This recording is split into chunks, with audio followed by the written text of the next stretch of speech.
going to waterproof the infamous Protek 35 by Iflight with some FPV worry-free. If you check the description, you could find lots of places to get this from USA, Canada, Australia, places in Europe. So go check the description and you can find where to get some of this stuff.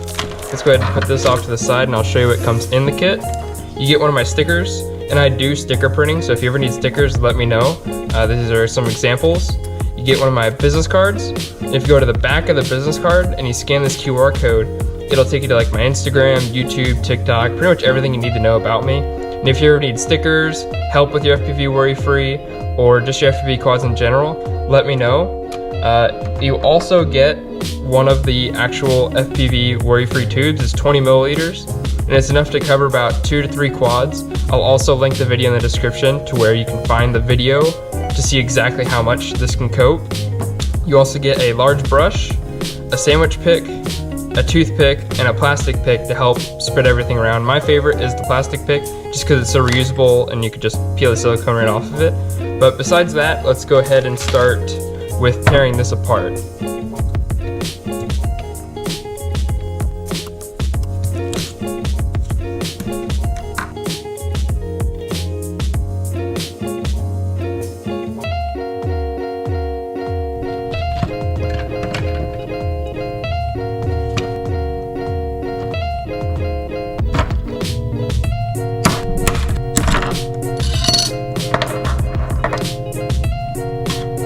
This isn't necessary, I wouldn't say, but I never use the beeper, I never use LEDs, I was never really a fan of them, so I'm going to go ahead and just remove them so I don't have to worry about them at all.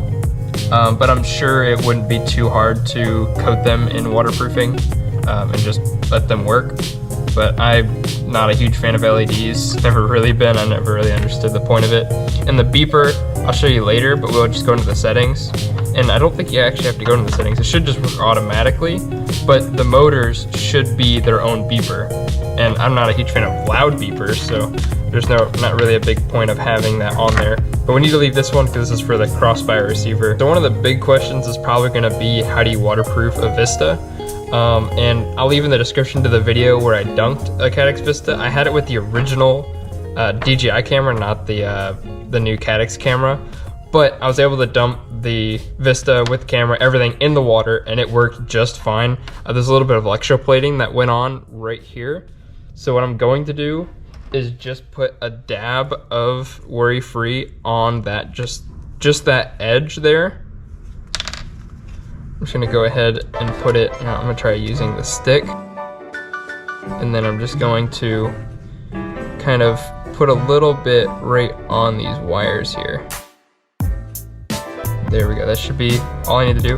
And I do see now that the Caddx camera here doesn't have a ring like the original one does. So I'm just gonna go ahead and do the same thing and just put a little bit around that, just in case. So the next thing is the crossfire receiver. And just like my other video, all we're gonna do is just seal the 2 ends of it off. So all we're doing is taking the edge of this heat shrink here and just completely coating around it so that water can't get in. One thing you can do is put some, take this heat shrink off, put some conformal coat on the inside, and then put new heat shrink over it, and then do this.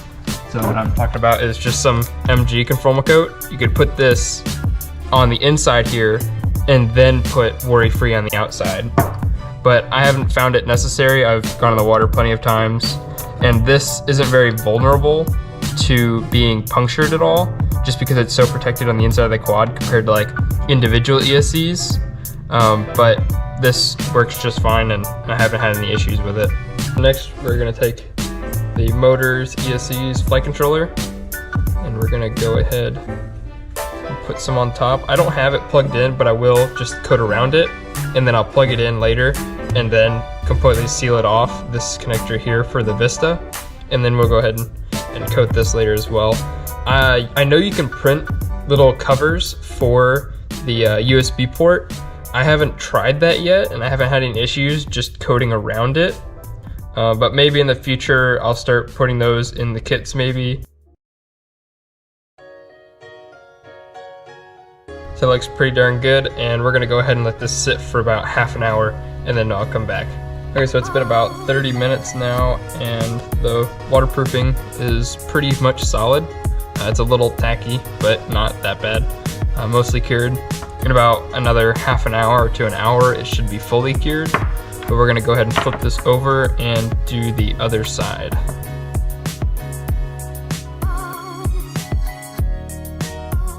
It's been another 30 minutes and it's kind of tacky, but the other side is completely cured.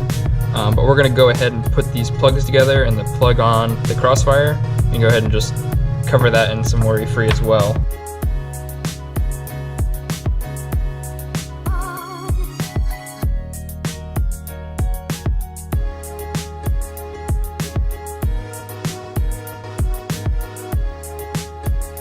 It's been about 10 minutes. It's pretty tacky, but we should be able to get this thing back together. So let's go ahead and start on that.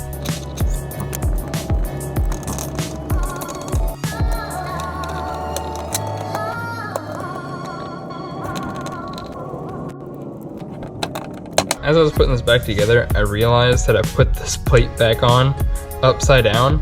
I don't think that should be a big deal as long as I put the flight controller the right direction, but we'll see.